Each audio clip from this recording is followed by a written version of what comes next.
नमस्कार दोस्तों, स्वागत है आपका हिमालय टीवी यूट्यूब चैनल में। मैं हूं सच्चिदानंद मिश्र।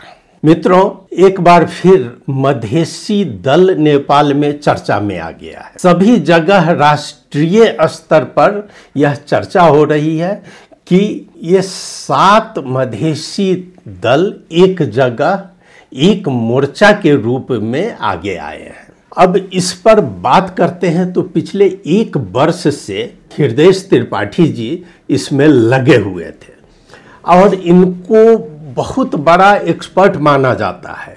ये विशेषज्ञ हैं आपको जोड़ने तोड़ने में, लेकिन अभी आकर इन्होंने 7 दलों को एक जगह जमा कर दिया है। यह बहुत बड़ी सफलता इनको मिली है। जैसा कि आज ही उन्होंने एक बात कही है कि उनसे पूछा गया कि भाई हृदय जी, आप तो बहुत व्यस्त दिख रहे हैं, तो उनका जवाब था जो जी नहीं, मैं व्यस्त नहीं, मैं बहुत अस्त व्यस्त हो गया हूँ। निश्चित रूप से जो व्यक्ति इतनी बड़ी सफलता का हकदार बनेगा उसको तो अस्त व्यस्त रहना ही पड़ेगा। जो भी हो, 7 दल मधेश का एक जगह जमा होना मामूली बात नहीं है और 7 दल एक मधेसी संघीय मधेसी मोर्चा का रूप दे दिया है। अब इसी दल में अब जैसे एक समय की बात है कि उपेंद्र यादव और सीके राउत एक दूसरे का नाम भी नहीं सुनना चाहते थे, लेकिन ये दोनों व्यक्ति एक ही मंच पर दिखे। हाँ, कुछ मतभेद इसमें अभी भी बाकी है, लेकिन वह उसकी गिनती नहीं के बराबर है। मैं आपको कुछ इस पर विश्लेषण के तौर पर प्रस्तुत करता हूं कि आखिर इस मोर्चा का क्या है उद्देश्य, किस तरह आया है। तो आपके समक्ष है नवगठित मधेसी मोर्चा, जिसे संघीय लोकतांत्रिक मोर्चा के नाम से जाना जा रहा है।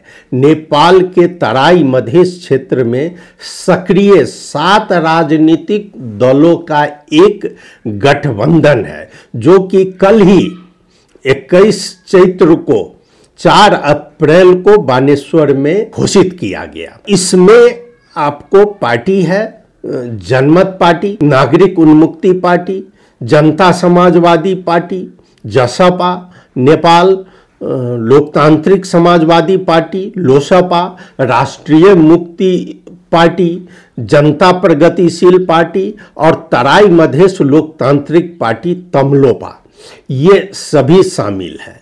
इस मोर्चा का उद्देश्य मधेश केंद्रित मुद्दा को उठाना, संविधान संशोधन के लिए दबाव बनाना और काठमांडू में मुख्य धारा के दलों के एकीकरण के जवाब में अपनी राजनीतिक स्थिति को मजबूत करना। अब जैसा कि जब यह मोर्चा बनाने की बात शुरू हुई थी, उस समय स्थिति ये नहीं थी कि ये राजावादी इतना सक्रिय होंगे और वो राजावादी अपनी राजसत्ता के लिए संघर्ष करेंगे। स्वाभाविक है कि इसमें जितने नेता हैं मोर्चा में, ये सभी नेतागण इस राजतंत्र को फेंकने में बहुत बड़ा योगदान है। सभी नहीं तो कुछ तो खुलकर इसमें साथ थे राजतंत्र को हटाने में। इस मोर्चा को अब देखिए, राजा 2-2 राजा से लड़ना पड़ेगा। आपको बता दें कि एक राजा तो ज्ञानेंद्र अपनी सभी औजार के साथ रोड पर उतर रहे हैं, जो पीछे से नेतृत्व कर रहे हैं और उनकी इच्छा है कि फिर से हम सत्ता अपने हाथ में ले। तो निश्चित रूप से इन सभी नेताओं को, इस मोर्चा को सबसे पहले उससे सतर्क रहना पड़ेगा और उससे एक लड़ाई ही लड़ना पड़ेगा। और दूसरी लड़ाई इनको, ये राजा है नहीं लेकिन राजा रूपी ओली देवपा प्रचंड, इनसे लड़ना पड़ेगा, जो कि मधेश को आज तक कुछ वैल्यू दिया ही नहीं। जब उनकी जरूरी पड़ती है तब मधेश को खोजते हैं, और जब जरूरी नहीं पड़ती है तो दूध की मक्खी की तरह इन नेताओं को बाहर फेंक दिया है। और जिसका उदाहरण स्वयं ये नेतागण है जो कि भुक्त भोगी हैं। एक समय था जबकि महंत ठाकुर अलग थे, उनको लाने का प्रयास हो रहा था उपेंद्र यादव जी द्वारा, लेकिन वो कांग्रेस में थे। अब वो कांग्रेस छोड़कर अलग बना लिए हैं। उन्होंने पूरा अनुभव बटोर लिया है कि भाई मधेश आने का फायदा क्या है। उपेंद्र यादव भी देख रहे हैं कि वो कितना सशक्त थे और कितने टुकड़े में बट गए हैं। एक जो जनमत पार्टी सीके राउत जी जो नारा लेकर नेपाल प्रवेश किए थे, नेपाल में शुरुआत किया था, वह उनका स्लोगन मिट्टी में मिल गया है। अब वो नए सिरा से पार्टी बनाकर आ रहे हैं। वैसे ही और भी है, हृदय जी की तो बात ही छोड़ दीजिए, राजन महतो जी भी है जो कि स्वयं मंच से उन्होंने कहा है कि हम लोगों को अब जनता से माफी मांगना पड़ेगा क्योंकि हम लोगों ने बहुत गलती की है। यह देखा जा रहा है कि इन नेताओं में थोड़ी सी परिपक्वता तो दिख रही है, लेकिन इस परिपक्वता टिकाऊ कितना होगा यह समय बताएगा।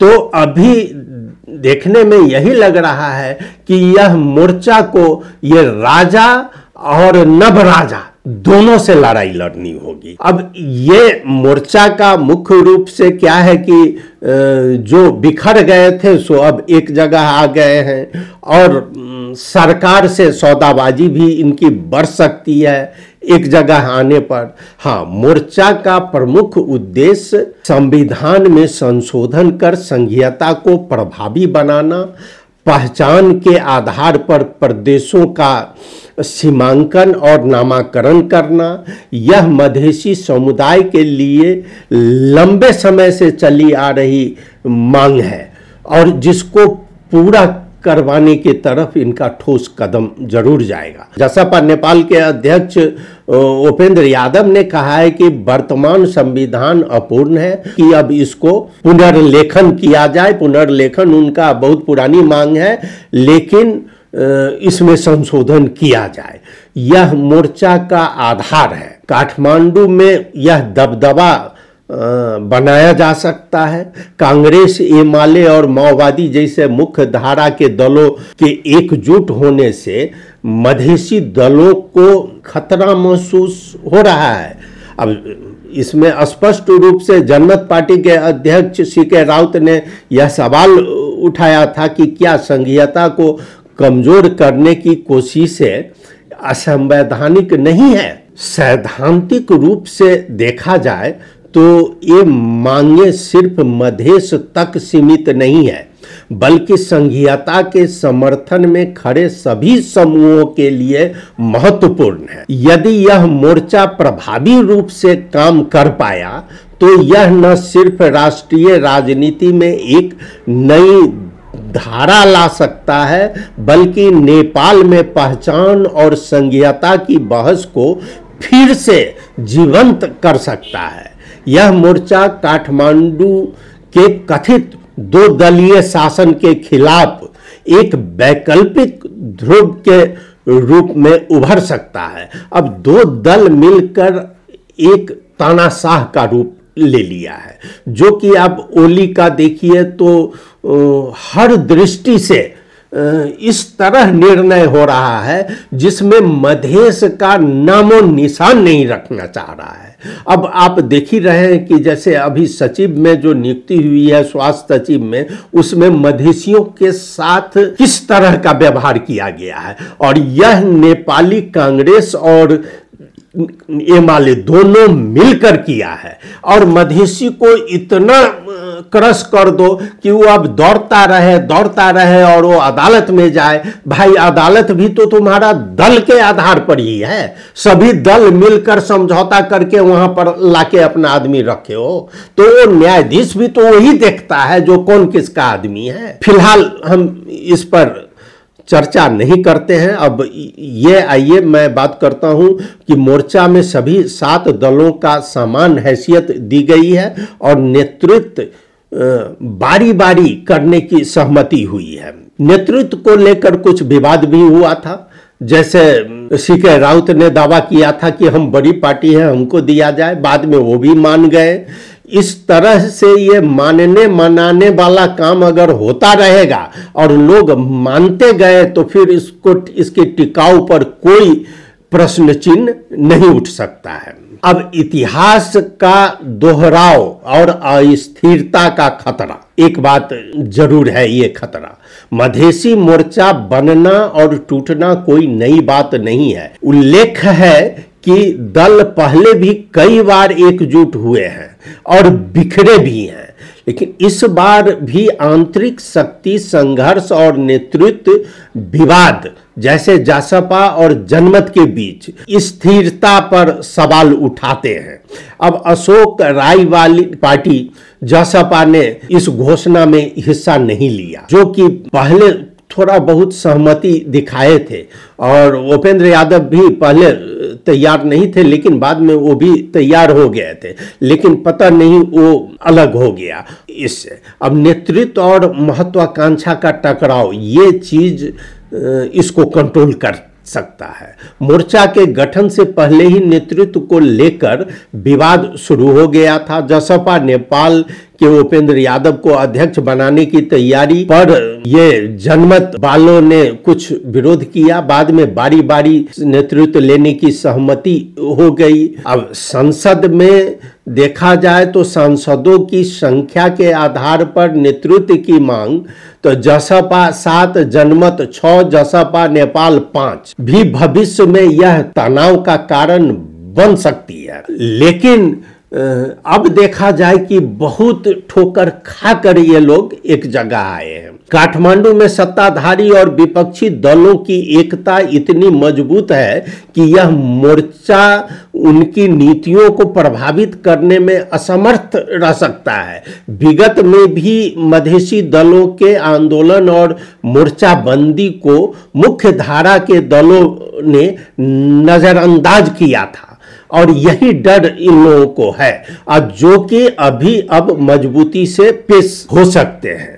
आंतरिक एकता की कमी, मोर्चा में शामिल दलों के बीच वैचारिक और सैद्धांतिक मतभेद बने रहने की संभावना है। अगर इसको काबू पा लिया गया तो फिर यह मोर्चा आगे तक बढ़ सकती है। अब आइए जनता के बीच विश्वसनीयता का संकट। राष्ट्रीय मुक्ति पार्टी राजेंद्र महतो ने स्वीकार किया कि मधेसी दलों ने पिछले 35 वर्षों में गलतियां की है और जनता से माफी मांगनी चाहिए। बार बार टूटने और जुड़ने की प्रक्रिया से जनता का भरोसा कम हुआ है और यह मोर्चा उसी चक्र का हिस्सा बन सकता है। यह भय अभी लोगों पर सवार है। अगर यह मोर्चा मजबूत बना रहा तो यह नेपाली राजनीति में तीसरी धारा के रूप में उभर सकता है, लेकिन इसका वास्तविक असर आगामी चुनावों में ही दिखेगा। अगर यह मोर्चा साझा रणनीति बनाकर आगे बढ़ा तो मधेसी मतदाता फिर से एकजुट हो सकते हैं। संघीय लोकतांत्रिक मोर्चा मधेसी दलों के लिए एक सकारात्मक पहल जरूर है। उन्हें एकजुट कर काठमांडू के दबदबे के खिलाफ आवाज उठाने का मौका यह देती है। यह संविधान संशोधन और संघीयता को मजबूत करने की उनकी मांगों को बल देता है। हालांकि इसके सामने सबसे बड़ी चुनौती आंतरिक एकता बनाए रखना है, नेतृत्व विवाद को सुलझाना और मुख्य धारा के दलों के प्रभाव को कम करना। इतिहास को देखते हुए यह प्रयोग सफल होगा या फिर विफलता की कहानी बनेगी, यह समय और इन दलों की परिपक्वता पर निर्भर करती है। मधेसी जनता और विश्लेषकों की नज़र में इस मोर्चा के भविष्य के कदमों का इंतजार कर रही है और निश्चित रूप से यदि अगर हृदय त्रिपाठी इसमें शामिल है और शुरू से ये काम करते आए हैं तो यह हृदय त्रिपाठी का दायित्व होता है कि इन लोगों की असमझदारी को समझदारी में कैसे परिणत करे और कैसे बरकरार रखे। अगर यह साथ में चले तो अब ये नेता लोग ज्यादा दिन देखिए टिकने वाले भी नहीं है, इसलिए इनकी भी एक मजबूरी हो सकती है और ये सफल तभी होंगे जबकि ये अपने सेकंड दूसरे स्तर के नेता को नेतृत्व सामने लाएंगे। ऐसा नहीं कि हम पार्टी नई पार्टी बनी है कोई पार्टी और उस पार्टी में आकर सीधे कार्रवाई शुरू हो जाता है। जरा सा नेता के खिलाफ अगर कोई बोल दिया कि बस उसको कार्रवाई कर दो, उस पर स्पष्टीकरण पूछ दो। बहुत स्पष्टीकरण उपेंद्र यादव पूछ चुके हैं और बहुत देख चुके हैं, आप बहुत टुकड़े टुकड़े में बट गए हैं, लेकिन उनका योगदान भी बहुत है। इसलिए अब ये लोग समझ रहे हैं, अब देखना यह है कि ये सत्ता से कितना दूर रहते हैं। सत्ता से दूर है इसलिए ये मोर्चा बनाने में सफल हुए हैं,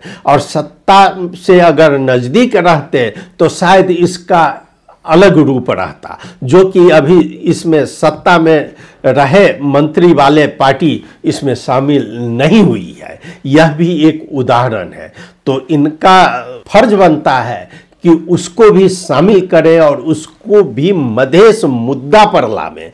अगर ये सब एकजुट नहीं होता है तो ये जो अभी दो दल है और कोई ठीक नहीं है, प्रचंड भी उसमें मिल ही रहे हैं, यह तीनों मधेसी को जिंदा नहीं छोड़ेगा और पीस पीस कर पी जाएगा। मित्रों, आपने सुना मधेसी मोर्चा के बारे में। हमारी शुभकामना है मधेसी मोर्चा को, और आप अगर देखें और सुने तो अपनी प्रतिक्रिया आप जरूर भेजें। मित्रों, आपने सुना, आपको बहुत बहुत धन्यवाद। आप अपनी प्रतिक्रिया से जरूर अवगत कराएं, और हाँ, हमारा YouTube चैनल हिमालनी टीवी सब्सक्राइब करना नहीं भूलें। एक बार फिर धन्यवाद, नमस्कार।